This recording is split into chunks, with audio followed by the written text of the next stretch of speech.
Wow, that was a tough week of hockey to get through for any fan.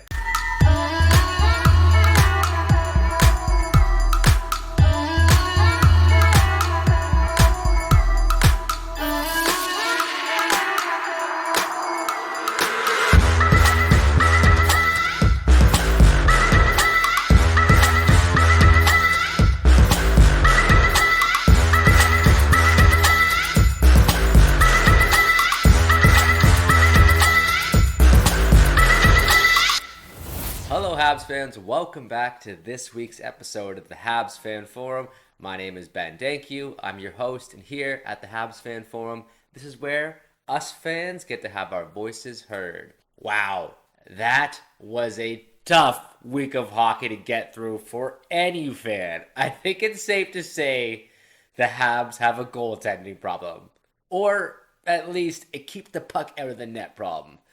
That was tough hockey to watch. In today's video, I'm going to take you through the Habs' last 3 games, which, spoiler alert, they were kind of a shelling. Then I'm going to take you into some of my thoughts on the team, including the goaltending situation. And with that in mind, let's go to our fan question of the week. What would you do about the Montreal Canadiens' goaltending situation? The current one. We know Jake Allen and Price aren't coming back anytime soon. Do they trade? Do they grab a goalie on waivers? Do they make us suffer and keep it as is? What would you do? All right, the Habs returned home after a long road trip where they faced Anaheim, Edmonton, and then Columbus.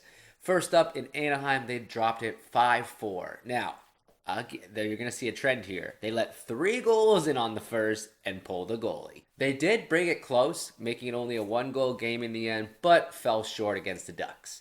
Next up, they faced the Edmonton Oilers, which was just an embarrassing game. They lost 7-2. Hockey Night in Canada featured once again, let 3 goals in the first period, and just couldn't recover. They tried to make a couple little comeback swings here or there, but the Oilers took it to them, and including Kane getting his first goal with an Oilers after all that controversy. So another game, another loss, and another game with 3+ goals in the first period. Finally, they faced off against the Columbus Blue Jackets, and they dropped this one again, 6-3, going 0-3 on the week. And what do you know? They let 4 goals in on the first period and had to pull their goalie yet again. So, they brought it close, and they even I think they had it within 1 goal at one point when they scored a nice shorthanded goal, but again, they just couldn't get bailed out and dropped it 6-3 when their goalie let some more soft goals in the third period. So that's 0-3 on the week and a 5-game losing streak. Over their past 4 games, they've let in at least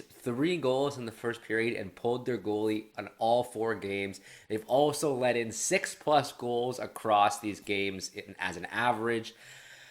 It's just, it's hard hockey to watch. I'll be honest, as a fan, you're in there and you're like 3-0. You're like, okay, great. Maybe they come back. Probably not. It just kills any momentum, any steam you could have, excitement of the game, takes the crowd completely out of it. Before I continue, just a quick word from our sponsors. The Habs Fan Forum is proudly a part of Rocket Sports Media and the Hockey Podcast Network. Right now, we're sponsored by DraftKings. So if you download DraftKings Sportsbook as a first-time user and place down a bet of at least $1 and use the promo code THPN, as long as one team scores, you'll get a free $100 of betting credits. And that's okay. If you don't have Sportsbook in your area, you can still use the promo code THPN for some great cash prizes. So just continuing my thoughts on these goalies, it is impossible to win this way. Montembeault is clearly not looking like he's not 100% healthy. We know that with his wrist.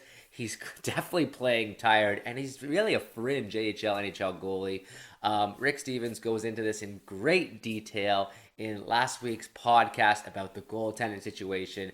Check it out. Gives you a lot more insight into this. It's pretty clear that Primo needs to go back to the AHL. McNiven didn't really get a fair shot, to be honest. They just kind of threw him in the third period, so maybe nice to see him actually get a chance. But nonetheless, they got to do something quickly about this because it's just impossible to win this way. Some positive notes. Suzuki, Toffoli are still looking super great together. They're hot. They're scoring. Every single game, they put up at least a point. Then also, Evans and Lehkonen.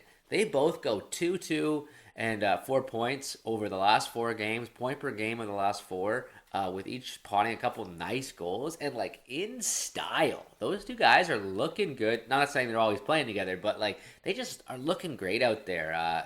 Putting some nice goals in the back of the net. We now have Byron and Gallagher back in the lineup. They're healthy and they've returned. It was Byron's first game in a long time, so he must have been feeling a little rusty, as he admitted, but he'll get back into it. They knocked out a few guys, dropped out of the lineup soon. They're going to have Caulfield and Armia back, which I assume is going to be probably, I hope they actually send Caulfield down to the AHL. But I imagine at least one or two of Pitlick and Pizzetta will be sent down to Laval. We'll see what happens. So after the last week, some much needed rest is coming up. The Habs have their bye as well as the All-Star break to get just a little breather after the amount of goals they have let into their net over the last few games. Probably a very welcome reprieve. All right, that's it for this week's episode of the Habs Fan Forum. Thank you so much for watching. If you liked the video, just like down below. Please share the video, subscribe, tell your friends. You can check out allhabs.net for more awesome Montreal Canadiens content, and you can follow All Habs for the best Montreal Canadiens coverage. Thanks again for watching. My name is Ben Dankyu, and of course, woo! Go Habs, go, baby!